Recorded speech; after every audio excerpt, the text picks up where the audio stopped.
Assalamualaikum warahmatullahi wabarakatuh. Waalaikumsalam warahmatullahi wabarakatuh. Terima kasih Prof. Punaji yang saya muliakan. Semoga sehat-sehat selalu dan kawan-kawan semua juga sehat-sehat selalu.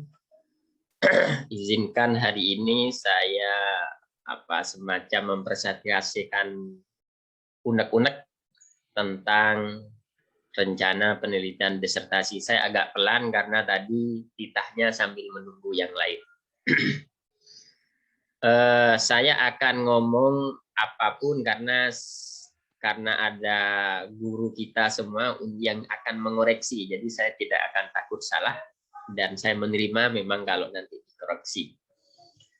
Judul yang saya rencanakan adalah judulnya proses pembelajaran karakter.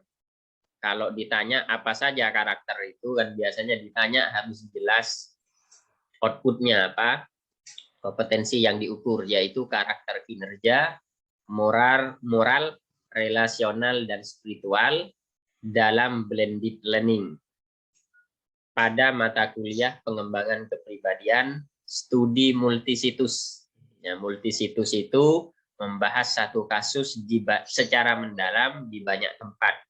Kebetulan di UIN Malang dan di 2 fakultas. Latar belakang. Secara praktik saat ini kita tahu bahwa banyak sekolah atau bahkan juga perguruan tinggi menyelenggarakan pembelajaran dengan model blended learning, yaitu campuran antara sinkronus dan asinkronus atau langsung, tidak langsung, atau bisa juga sinkronus tatap muka atau tatap maya. Itu banyak modelnya. Campuran tatap muka atau pendidikan jarak jauh. Kalau Bapak Ibu punya anak, kadang diberi tugas di rumah, dikerjakan, nanti di sekolah dibahas lagi. Itu contoh blended learning. Dan ini karena pandemi ini mungkin ke depan 5 tahun, 10 tahun akan tetap prediksi saya menjadi tren. 2. Secara teoritik, studi tentang blended learning selama ini belum banyak mengeksplor lebih jauh tentang standar proses pembelajarannya. Jadi bagaimana proses-proses pembelajarannya itu dieksplor lebih jauh? Belum. Jadi kita butuh referensi akademik biar kaya dan menjadi hal yang bisa diterapkan oleh masyarakat. Yang ketiga, studi tentang blended learning selama ini belum banyak terkait dengan pendidikan karakter. Yang ada misalkan dengan matematika. Jadi dengan mata pelajaran tertentu, tapi bagaimana itu membentuk perilaku yang menjadi karakter. Selama bacaan saya kok belum banyak, belum ada. Yang keempat, studi tentang blended learning selama ini banyak dilakukan dengan metode kuantitatif dan pengembangan melalui eksperimen. Jadi misalkan dengan kuantitatif, pengembangan itu banyak kalau saya baca di jurnal-jurnal, dan belum banyak yang membahasnya dengan metode kualitatif yang berjenis studi multisitus.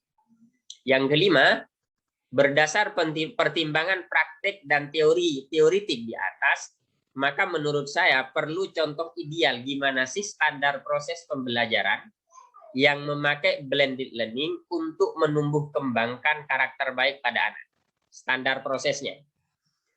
Nah, yang keenam, kenapa saya memilih UIN Maliki Malang?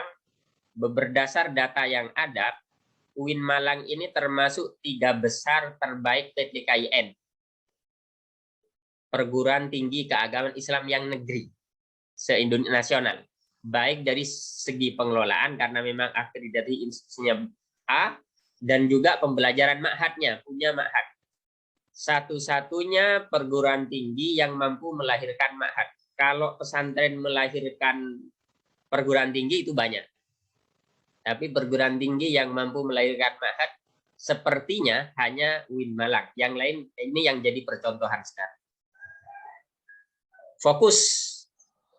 Ada 4 fokus yang saya tuliskan. Pertama, bagaimana langkah dosen dalam menstimulasi mahasiswa agar mencapai karakter kinerja moral, relasional, dan spiritual.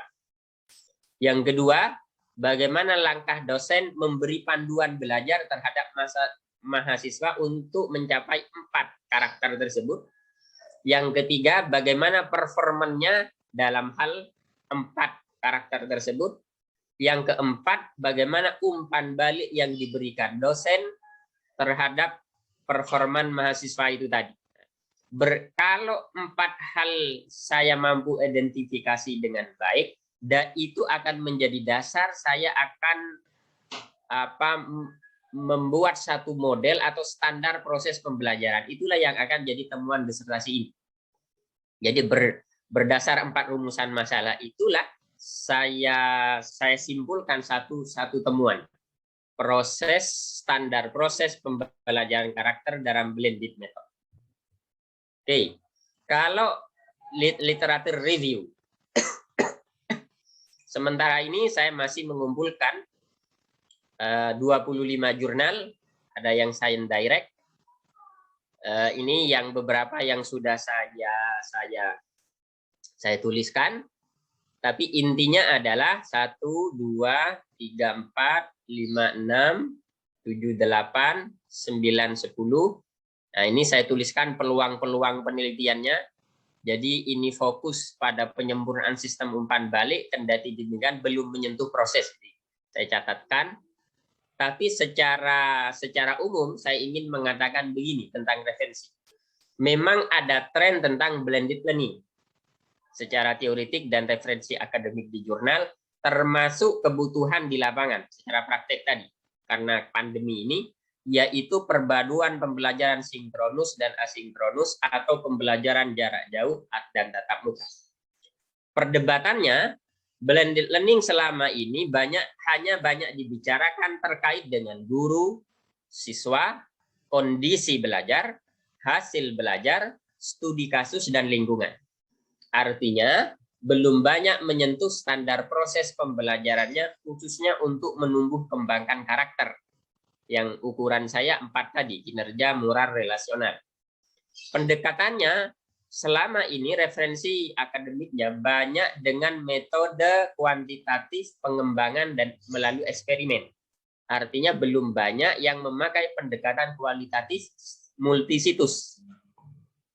Hasil temuannya umumnya memang referensi akademik jurnal-jurnal itu banyak merekomendasikan blended learning terlebih di saat ini karena mengurangi tatap muka tadi.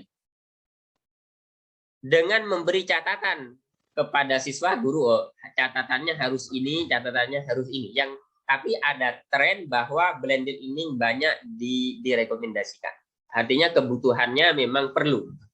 Nah, kalau saya baca, apa dasar saya mengatakan ini dasarnya ada blended teaching, learning, blended learning dikaitkan dengan environment, lingkungan, kesiapan belajar, blended learning dikaitkan dengan kualitatif method, itu warnanya masih kurang jelas, artinya yang menyentuh itu kurang banyak, yang case study agak banyak karena kuning, tapi yang multisitus, yang studi kasus agak banyak, tapi multisitus yang kurang.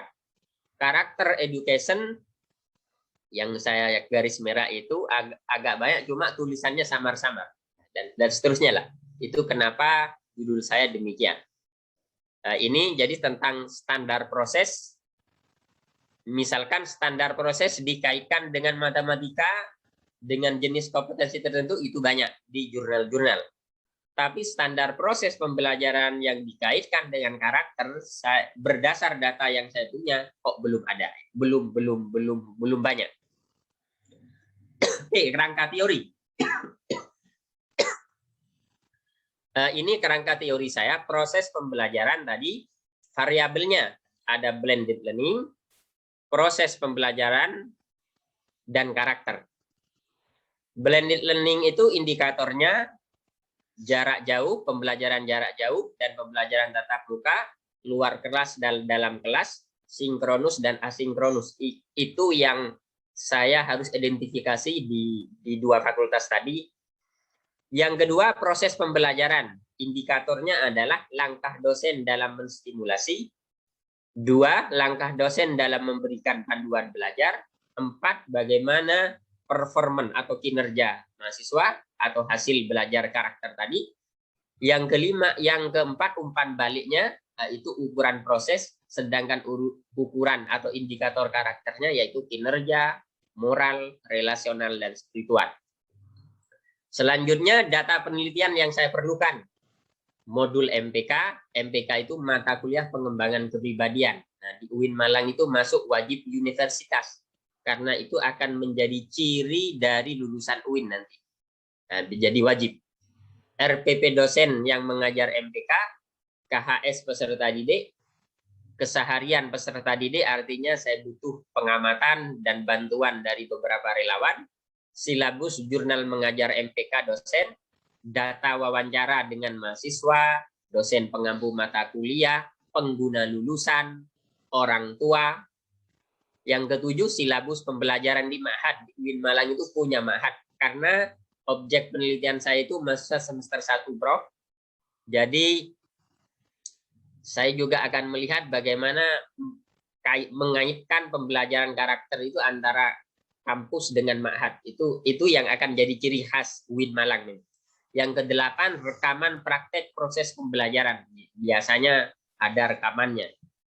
Nah, dari situ, kalau data-data itu saya kumpulkan, dari situlah saya rumuskan standar proses pembelajaran karakter, kinerja, moral, relasional, spiritual dalam blended learning pada mata kuliah MPK. Nah, dari situ pula saya rumuskan sebuah temuan bagaimana sih standar proses pembelajaran karakter dalam blended learning. Oke, lebih rincinya, blended ada 4 tadi, blended learning, proses pembelajaran, karakter, dan MPK. Blended learning itu ada PJJ, tatap muka, dan seperti yang saya jelaskan tadi, proses pembelajarannya ada langkah dosen, sudah saya jelaskan, karakternya MPK. MPK-nya apa saja? Ada 6 mata kuliah. Sebenarnya kalau dirinci itu 10, cuma saya kelompokkan jadi 6 karena ini ada persamaannya. Misalkan Quran hadis. Itu jadi satu mata kuliah. Dulu ada Quran, ada hadis. Ada teosofi, itu perpaduan antara teologi dan tasawuf. Itu memang tembakannya tujuannya ke karakter. Ada fikih dan sejarah, ada Pancasila dan kewarganegaraan karena mengajarkan tentang hidup bersama, tadi karakter relasional. Ada filsafat ilmu tentang cara berpikir, benar enggak ada karakter, misalkan tidak mudah percaya dengan berita hoax, itu kan juga karakter. 6, ada bahasa Indonesia, Arab, dan Inggris. Oke, sekarang saya masuk metode penelitian. Secara paradigmatik, penelitian saya masuk post-positivistik. Saya pinjam istilah dari Prof. Punaji. Pendekatannya kualitatif, jenisnya studi multisitus. Yang mungkin agak fenomenologis. Saya akan lebih jauh menafsir. Karena ini sebuah fenomena di kasus tertentu. Metode pengumpulan data partisipasi, karena saya termasuk salah satu pengajar MPK memang. Jadi saya terkait observasi, saya amati, saya dokumentasikan, yang saya akan bimbingan, saya catat nanti, dan wawancara. Uji validitasnya triangulasi, analisis datanya ada identifikasi, kategori, ada komparasi, ada pemaknaan. Nah, pemaknaan ini yang saya maksud fenomenologis tadi. Ada generalisasi. Penyajian datanya saya sajikan secara deskriptif. Oke, sekarang tahapan penelitian. Tahapan pertama, saya identifikasi langkah dosen dalam menstimulasi. Langkah kedua, saya identifikasi dosen dalam memberikan panduan belajar. Langkah ketiga, saya identifikasi performan mahasiswa, 4 karakter tadi. Yang keempat, saya identifikasi umpan balik dosen gimana sih melihat 4 karakter itu.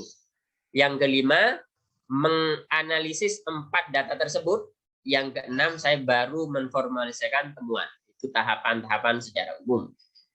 Oke, saya agak rinci dalam metode penelitian. Tadi saya katakan cara Cara mengumpulkan data ada 4 hal: partisipasi, dokumentasi, wawancara, dan pengamatan. Yang dikumpulkan adalah langkah simulasi, panduan belajar, pengalaman mahasiswa. Nah, apa saja data yang dikumpulkan dengan cara dokumentasi? Tadi ada modul MPK, RPP dosen, KHS, silabus, jurnal mengajar, silabus pembelajaran mahat, rekaman praktik. Apa saja data yang dikumpulkan dengan wawancara? Pertama, wawancara dengan 10 dosen MBK Fakultas Ilmu Tarbiyah dan Keguruan FITK, wawancara dengan 10 dosen MBK Fakultas Saintek Ustadz Budi Mahat, mahasiswa FITK semester 1, Saintek semester 1, 10 orang tua mahasiswa. Apa saja data yang saya kumpulkan dari pengamatan? 10 mahasiswa, 10 mahasiswa Fakultas FITK dan Saintek. Analisis datanya gimana? Saya identifikasi data itu, saya kategorisasi, saya berdasar rumusan masalah, saya komparasikan benar nggak antara ucapan dan hasil pengamatan, kemudian menjelaskan hubungan. Kemudian saya maknai, kemudian saya generalisasi menjadi sebuah temuan penelitian. Nah, itu langkah-langkah analisisnya. Daftar wawancara. Misalkan saya buat 4 pertanyaan ini, nanti saya umpama ini lolos, saya akan lebih jauh membuat daftar pertanyaan, daftar pengamatan, karakter kinerja 10 orang, karakter moral, karakter relasional, dan seterusnya tadi. Daftar dokumentasi, nah, sudah saya sebutkan tadi. Nah, sistematika pembahasan. Bab pertama seperti biasa pendahuluan, bab 2 literatur review, perkembangan tema penelitian, perdebatan antar waktu ke waktu di referensi jurnal tadi, beberapa pendekatan yang sudah dilakukan, dan temuan kajian terdahulu. Bab 3, paradigmanya sudah saya, metode penelitian, ini saya kerjakan semester 2 dan 3 hari ini. Bab 4, penyajian. Bab 5, pembahasan. Bab 4, penutup, bisa saya kerjakan semester 4 dan 5. Terima kasih. Itu saja, mudah-mudahan saya dapat masukan. Saya nggak tahu apa nanti ini dirombak total atau bagaimana. Terima kasih. Assalamualaikum warahmatullahi wabarakatuh. Assalamualaikum warahmatullahi wabarakatuh. Baik, silakan ada tanggapan, pertanyaan dari saudara-saudara terkait dengan topik pagi ini yang dibawakan oleh Mas Karim. Silakan, monggo, ada pertanyaan, ada sanggahan atau tanggapan atau saran. Silakan. Dimulai dari siapa dulu?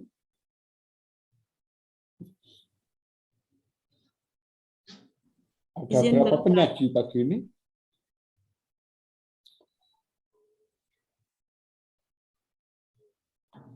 Ada berapa penyaji pagi ini?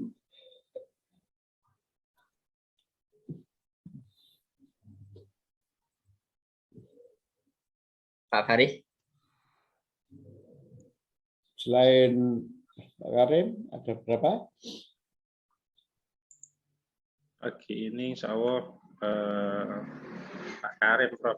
Oh, Pak Karim saja, oke.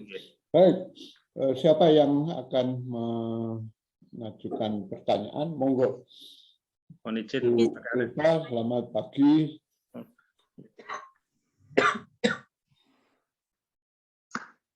Monggo, siapa? Oke, mohon izin, Pak Karim. Oke, monggo. Mau bertanya. Tadi kajian karakter ini menarik sebenarnya dipaparkan oleh Pak Karim. Kan ada banyak mengenai karakter tadi, dan Pak Karim sudah mulai dalam konteks ini sudah membetengi. Jadi mengenai karakter itu apa sih yang mau diteliti? Ada 3 poin di sana kan, kinerja, moral, relasional, sama spiritual. Jadi ada 4. Nah, pada mata kuliah pengembangan kepribadian, Pak Karim, yang ingin kami tanyakan, program tadi kan ini kan dalam artian mau mengawinkan antara program mondok atau ma'had di UIN ini dengan mata kuliah atau kuliah anak kuliah yang ada di UIN Malang itu. Nah, apakah Pak Karim program ini tidak ada di tempat atau kampus yang lain. Dalam artian ada kewajiban untuk mondok, untuk di Ma'had selama semester pertama. Terus itu yang pertama. Terus yang kedua, Pak Karim, berapa lama proses penelitian ini? Kalau tadi kami melihatnya kan salah satu indikatornya kan melihat dari KHS mahasiswa. Sehingga ini kan paling tidak ada butuh waktu minimal 1 semester. Nah, program Ma'had atau mondok itu yang ada di UIN itu berapa lamanya? Soalnya ini juga terjadi di kampus kami, Pak Karim, mungkin bisa nanti sebagai perbandingan, bisa kalau ini melebar penelitiannya, di kampus kami itu di Unisla Lamongan, itu juga ada kewajiban mondok bagi mahasiswa. Angkatan pertama, Pak Karim, maba itu.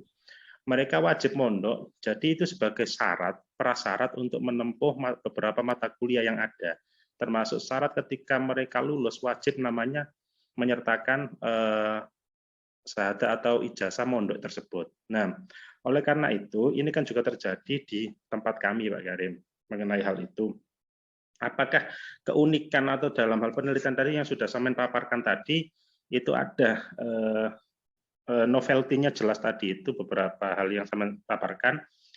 Apakah ini juga mungkin terjadi di tempat yang lain? Tidak hanya studi multisitusnya ada di UIN saja, mungkin juga terjadi di UIN yang lain atau mungkin universitas swasta yang lain atau PTS. Mungkin itu Pak Karim sementara. Terima kasih banyak. Oke, nggih. Terima kasih. Sebenarnya saya fokus kepada intinya adalah tembakan saya itu MPK-nya.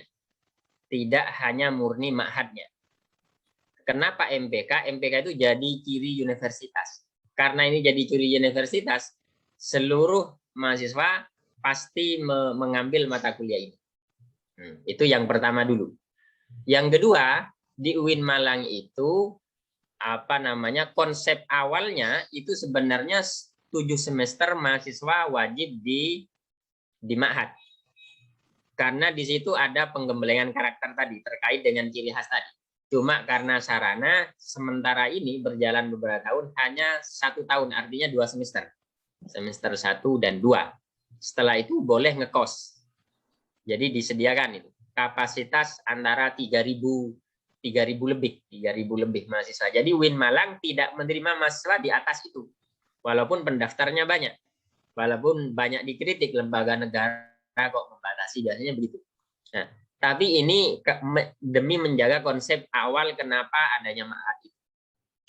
Nah, di Ma'had itu memang ada pembelajaran bahasa Arab, digembleng bahasa Inggris dan seterusnya lah dalam rangka memberi ciri khas pada lulusan itu tadi. Nah, tapi yang jelas terkait dengan penelitian saya, kenapa saya meneliti itu karena memang kebutuhan di luar di lapangan itu butuh ini, maksud saya begitu. Termasuk yang sudah di Islam Lamongan tadi, memang ada mirip-miripnya karena sesama perguruan tinggi agama Islam. Nah, maka oleh karena itu butuh proses pembelajaran karakter yang bersifat blended itu.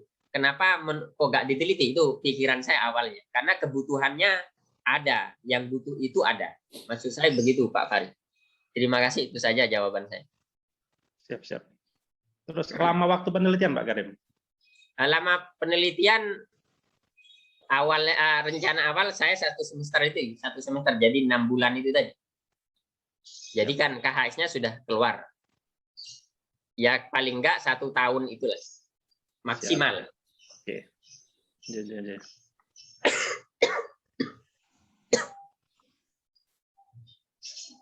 Yang lain? Izin bertanya, Prof. Iya, monggo silakan, Mbak Yayu. Terima kasih. Assalamualaikum warahmatullahi wabarakatuh. Selamat pagi. Menarik sekali penelitian nanti dilakukan oleh Pak Karim. Cuman yang saya tanyakan berarti penelitian Pak Karim ini ke dosennya ya Pak ya. Jadi lebih ke dosennya karena kalau dilihat fokus penelitian Pak Karim itu kan langkah dosen dalam menstimulasi, kemudian dosen memberikan panduan belajar, kemudian bagaimana performa umpan balik dari dosen ke mahasiswa, kemudian performanya mahasiswa. Dan yang berikutnya, penelitian Pak Karim ini ke kualitatif ya Pak. Metode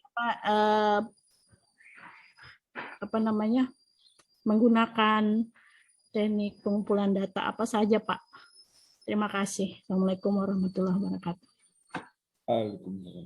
Itu Bu Sri, Bu Yayu, metode pengumpulan datanya partisipasi. Ya karena saya partisipan. Karena saya memang salah satu pengajarnya, juga saya termasuk yang tim yang mengembangkan kurikulumnya. Jadi partisipan.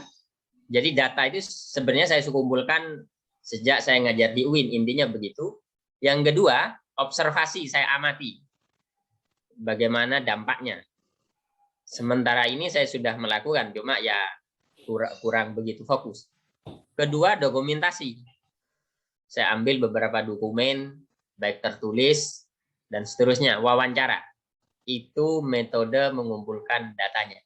Terima kasih Bu Yayu. Berapa Pak? Kalau populasi berarti semua mahasiswa yang kita ajar ya Pak ya? Ya ini. Berarti Misalkan dosen. Wawancara dengan mahasiswa, dosen, dan pengguna lususan. Saya ngambil 10 orang, ya itu maksud saya, kenapa pikiran saya 10. Tapi kok 10 nanti panjang nanti penjelasannya. Jadi ini siapa tahu ada saya punya masukan, kok tidak 30, itu maksud saya. Karena alasan saya begini, kalau saya baca jurnal yang desain direct dan seterusnya itu, ada apa namanya yang diwawancarai objek penelitian itu 7 orang ternyata masuk jurnal, itu maksud saya. Jadi saya 10 lah, itu maksud saya begitu. Itu saja Bu Yayu, sudah saya tulis itu. Baik Pak, terima kasih. Silakan, ada lagi? Tanya Pak Karim, terkait dengan populasi tadi Pak Karim, ini memang menarik sekali penelitian Pak Karim. Apakah, mohon maaf, apakah tidak terlalu banyak Pak Karim untuk mewawancarai per fakultas itu ada 10 itu dengan metode wawancara begitu, apakah tidak bisa dikerucutkan begitu dengan barangkali karakteristik yang Pak Karim butuhkan begitu diwakili oleh 3 atau berapa gitu, sehingga nanti kalau saya lihat itu ada 60 dosen ya yang nanti yang akan diwawancarai begitu. Apakah itu tidak terlalu banyak begitu atau bagaimana pertimbangannya Pak Karim dalam hal ini begitu? Matur nuwun Pak. Terima kasih, saya dapat masukan itu. Kata kuncinya tadi karakteristiknya, mungkin yang sama tidak saya wawancarai, kan begitu Pak? Saya kok setuju dengan masukan Pak Ali tadi. Jadi kayaknya memang mungkin kebanyakan. Jadi saya tulis angka ini memang pertimbangannya ya karena pertimbangan saya belum melihat lebih jauh di lapangan. Nah, sementara itu dan juga lelahnya meneliti. Karena tadi sudah diberi masukan ya dilihat karakteristiknya saja, kalau sama ya cukup diwakili itu. Ya mungkin kemungkinan saya kurangi separuh nanti. Terima kasih Pak Ali. Ya, ya. Pertanyaan kedua Pak Karim, ngapunten ya tadi. Silakan. Ya, ini bagus. selama ini kan kita sebentar lagi kan memasuki PTM ya, pertemuan tatap muka begitu. Kalau kita lihat memang ada potensi universitas atau perguruan tinggi itu untuk melakukan blended ini. Tetapi dalam jangka waktu barangkali dalam 1 atau 2 tahun ke depannya. Ini apakah Ma'had di UIN Malik Ibrahim ya Malang itu apakah masih akan menggunakan blended ini ketika nanti ini atau demi kebutuhan ya Pak Karim ini nanti akan memberlakukan sistem blended learning ini di Ma'had ini, atau bagaimana Pak? Matur nuwun Pak Karim.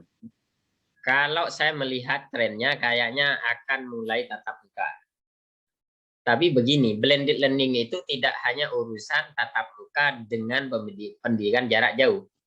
Bisa juga separuh melalui online, meskipun ada di satu wilayah, separuh bertemu di kelas. Itu juga ukuran blended. Jadi tidak sekedar tidak bertemu secara fisik.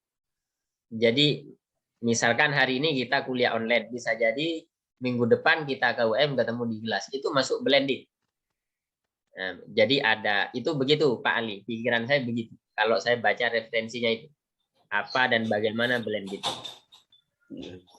Seperti anak saya misalkan diberi tugas dikerjakan di rumah. Nah, setelah minggu depan dibawa ke sekolah, dibahas lagi. Itu juga blended. Campuran antara tugas mandiri yang di rumah dengan tatap muka di sekolah. Itu juga blended. Atau antara online via WA. Kerjakan, nanti setor, nanti diberi arahan setelah tatap muka. Itu juga blended. Terima kasih Pak Ali. Matur nuwun Pak Karim. Oke, ada lagi selain Pak Ali? Silakan. Izin Prof dan Pak Karim. Oke, silakan. Yang pertama tadi sempat saya lihat bahwa ada teks bahwa ini akan menyinggung tentang fenomenologi gitu ya. Mungkin nanti akan perlu dinarasikan tentang bagaimana fenomena itu menjadi penting untuk diangkat, begitu Pak Karim. Terus yang kedua ada yang mungkin yang pertama tadi sebenarnya fenomena apa sih yang terjadi di UIN dan pada standar proses blended learning itu yang terjadi di UIN itu yang sehingga ini menjadi satu hal yang cukup pantas untuk dijadikan sebuah penelitian fenomenologi. Saya kira itu syarat-syarat kualitatif fenomenologi itu perlu dinarasikan lebih dalam. Barangkali itu yang pertama. Yang kedua terkait dengan jumlah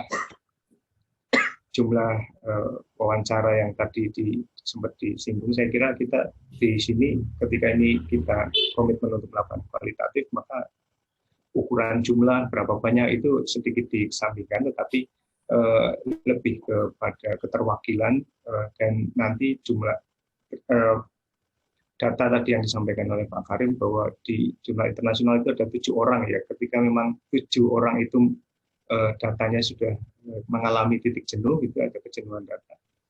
Maka untuk penelitian kualitatif sudah tidak memikirkan tentang jumlah berapa banyak orang yang menyampaikan itu, tapi memang datanya dari keterwakilan karakter yang kita wawancari memang sudah menyampaikan data jenuh. Jadi mungkin ini sebagai awalan saja 10 dosen, 5 dosen itu saya kira sudah menjadi gambaran bahwa nanti saya melihatnya Pak Karim nanti akan mewawancarai dosen ini gitu. Jadi apakah itu 10, 5, saya kira nanti di lapangan yang akan menentukan apakah data jenuhnya di angka 5 atau angka 10 gitu. Jadi menentukannya itu saya kok melihatnya begitu, barangkali saya yang keliru ya. Jadi saya kira itu.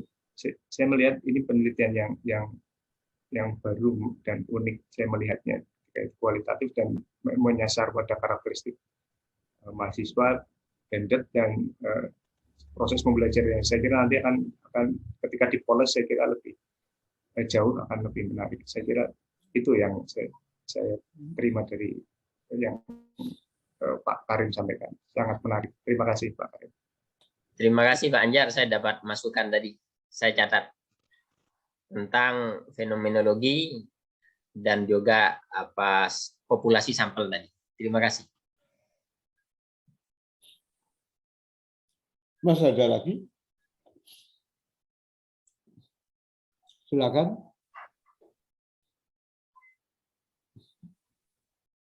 Kalau tidak ada, mungkin Bu Ulfa ada yang perlu disampaikan ya Bu. Baik Prof, terima kasih. Ini mohon maaf saya tidak mendengar presentasi Pak Karim ini. Bisa ke judul dulu Pak Karim? Ini Bu. Saya hanya tadi mendengar pertanyaan dari Bu Sari tadi ya. proses pembelajaran karakter, kinerja moral. Nah, ini targetnya memang apa dosen ya? Dosen, Bu. Ini Targetnya adalah rumusan dosen. masalahnya ini. Nah, Ya. ini saya tertarik tadi dengan pertanyaan, betul saya sepakat dengan tanggapan dari Pak Anjar ya yang terakhir, bahwa bagaimana penelitian ini kan diarahkan ke fenomena ya. Nah, Oke. apakah fenomena itu kan harus ada sesuatu yang membuatnya menjadi perlu untuk diteliti. Ada sesuatu hal yang terjadi yang memang menjadi sebuah fenomena ya.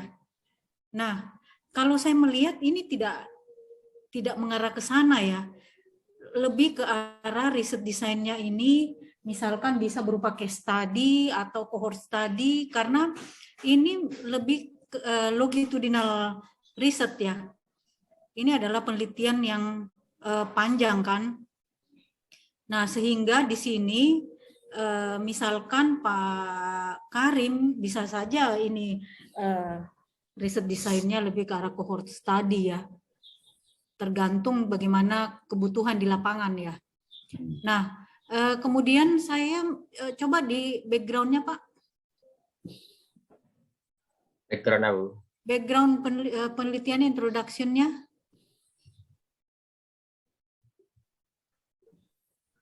Introduction. Ini blended learning ya. Ya. Campuran sinkronos, asinkronos. Kemudian apa yang terjadi dengan sinkronos, asinkronos ini? Saya kira kan fenomena ini juga terjadi di semua universitas ya. Semua pendidikan tinggi bahkan di seluruh dunia. Ya, adakah hal yang luar biasa yang terjadi khusus di UIN Malang ketika ini diterapkan? Ini kan studi kasusnya sudah masuk di bukan studi kasus ya, ini sudah masuk di pandemi kan, atau sebelum-sebelumnya? Sebelum pandemi ya seperti biasa Bu pelaksanaannya. Berarti dari pandemi ya? Ya, dari pandemi ini. Dari pandemi. Nah, ada hal yang luar biasa mungkin yang terjadi di UIN ketika ini diterapkan yang berbeda dengan impact dari universitas-universitas lain misalnya? Saya melihat pembelajaran karakter di UIN itu dibantu, disokong dengan kuat oleh adanya ma'had. Jadi satu-satunya ma'had, pondok. Oke. Satu-satunya perguruan tinggi yang melahirkan ma'had. Kalau pesantren melahirkan ma'had itu banyak. Oke. Jadi perkawinan antara tradisi akademik dan tradisi pesantren itu yang menjadi maka ada karakter Islami. Efeknya sudah ketahuan, ada efek yang luar biasa. Sementara ini yang saya ketahui sebagai juga orang UIN, secara perilaku mahasiswa UIN itu kok relatif baik lah Bu, baik secara spiritual dan relasional tadi. Kalau saya melihat ini lebih ke arah cohort study ya. Ya. Kalau saya melihat dari background-nya ya. Kemudian coba dilihat di literatur review. Literatur review yang dijadikan fondasi apa di situ? Nah, di computer and education. Next lagi. Nah, sebagian besar yang dijadikan fondasi ini adalah lebih ke arah ke medianya ya, bentuk pembelajarannya ya, strategi pembelajaran blended ya, melihat judul jurnalnya Computer and Education. Nah, kalau menurut saya apa yang dijadikan grounding teori di sini saya kira kurang maksimal ya, karena berbeda dengan permasalahan yang diangkat oleh Pak Karim, lebih ke arah educating karakter. Kan fokusnya kan ke karakter, sementara strategi yang ada di sini ini tuh sebagian besar bukan karakter. Strateginya kan berbeda kalau karakter dengan penekanannya bukan di pendidikan karakter. Seperti ini, perception instructor roles in blended and online learning, ini kan tidak berbicara karakter. Ya. Nah, kalau yang achievement itu hasil belajar itu. Tapi dia tidak, strateginya kan bukan untuk karakter kan? Okay. Kalau menurut saya ini grounding teorinya ada pada miliknya Licona. Licona, ya. Okay. Educating karakter ya, educating for karakter. Jadi karakter building. Jadi kalau menurut saya ini penekanannya bukan pada blended. Bukan pada blendednya, tetapi itu tadi ada macam pondok, kemudian di augment dengan blended learning. Augmentnya adalah blended, ya. Augmentnya adalah blended, tetapi penekanannya ada pada pondok tersebut kan, itu kan yang dianggap fenomena kan. Nah, tetapi di sini di grounding teorinya sama sekali tidak menggunakan itu, tidak ada yang mendukung boarding school, misalkan minimal bagaimana boarding school itu bisa meningkatkan, mengembangkan karakter, minimal itu seperti itu. Nah, kalau yang kaitannya dengan blended learning, saya kira itu terkait dengan penyampaiannya, ya, strategi penyampaian. Jadi dia bukan, grounding teorinya bukan ada di sana malah, kalau menurut saya. Justru kalau menggunakan ini menjadi biasa, ya, bukan di situnya. Yang menjadi inti itu ada pada bagaimana boarding school ya kan, ya, pesantrennya kan, boarding school ini bisa meningkatkan karakter yang di augment dengan blended learning. Blended, oke. Nah, groundingnya ada pada Licona, Thomas Licona, di mana yang harus kita perhatikan bahwa dalam mengembangkan karakter itu ada tahapan. Ya, dalam moral ya, ada moral knowing, kemudian ada moral feeling, kemudian ada moral action.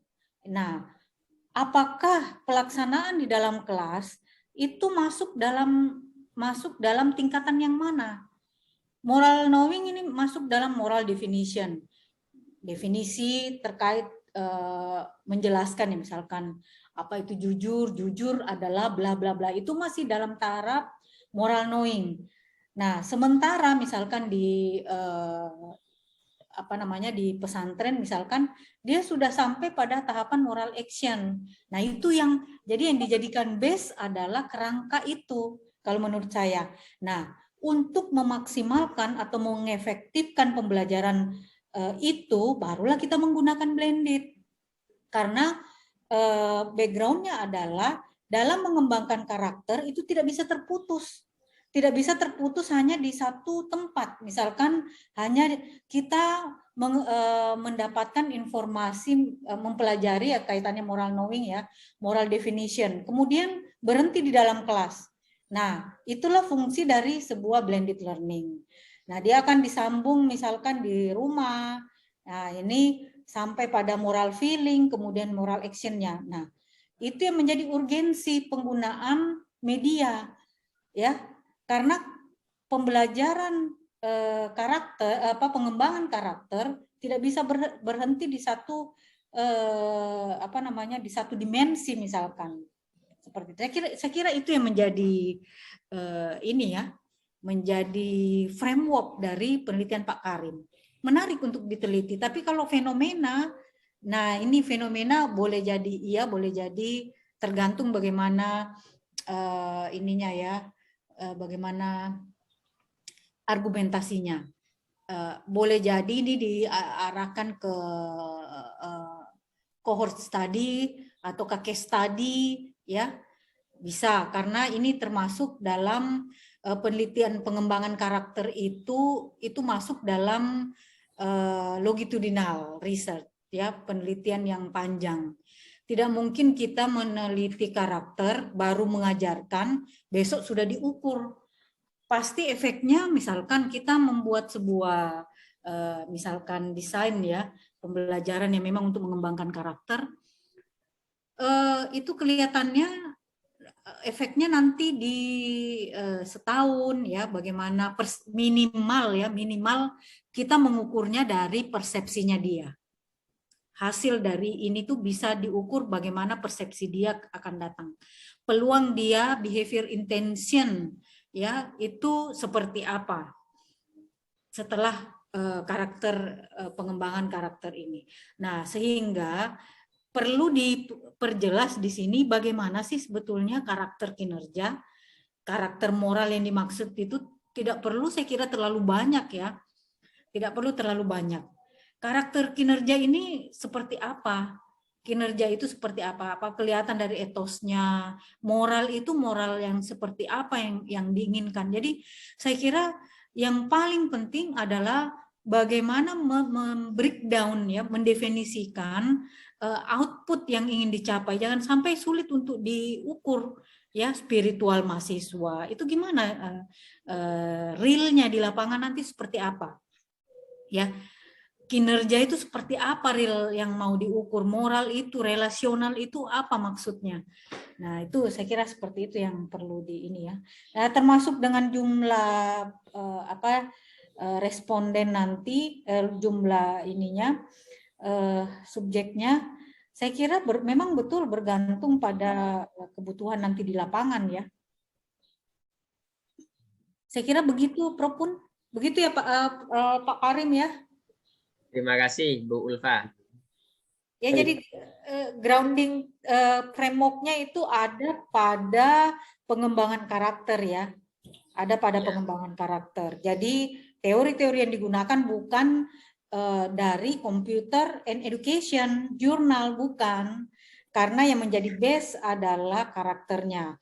Tetapi nanti ada juga jurnal yang mendukung, mensupport itu karena berkaitan dengan bagaimana mengaugmented pembelajaran pembelajaran pengembangan karakter tersebut. Nah, kalau ini dia misalkan dia case study, course study, perlu diingat bahwa ini bukan penelitian eksperimen. Ya, berbeda dengan penelitian eksperimen ini riset desainnya berbeda ya. Nah, tetapi perlu identifikasi apakah framework kita itu betul-betul mencirikan kondisi di lapangan. Saya kira seperti itu. Saya kira begitu, Prof. Oke, baik Bu. Terima kasih. Pak Karim, itu tadi masukannya bahasa Jawa mandes ya. Tahu mandes ya. Tinggal dilaksanakan. Ya. Nah, jadi dari Bu Ulfa itu sudah luar biasa, mulai dari apa yang substansi diteliti yang menjadi fokus penelitian sampai pada prosesnya atau format pembelajarannya. Dan dari teman-teman, dari Bu Yayu, dari Pak Anjar, dari Pak Ali tadi sudah banyak masukan juga. Oke, kita ingin lihat dulu judulnya itu apa ya? Terlalu campur baur, ya, campur baur. Ya, jadi kalau kita bicara penelitian kualitatif itu pasti berangkat dari fokus, ya, tadi disebut oleh Bu Ulfa, fokus penelitian. Fokus penelitian ini kan proses pembelajaran karakter, ya. proses pembelajaran karakter. Itu fokusnya. Oh, ini ditambah lagi ada performance kinerja. Itu sudah lain lagi, dimensi yang lain. Ada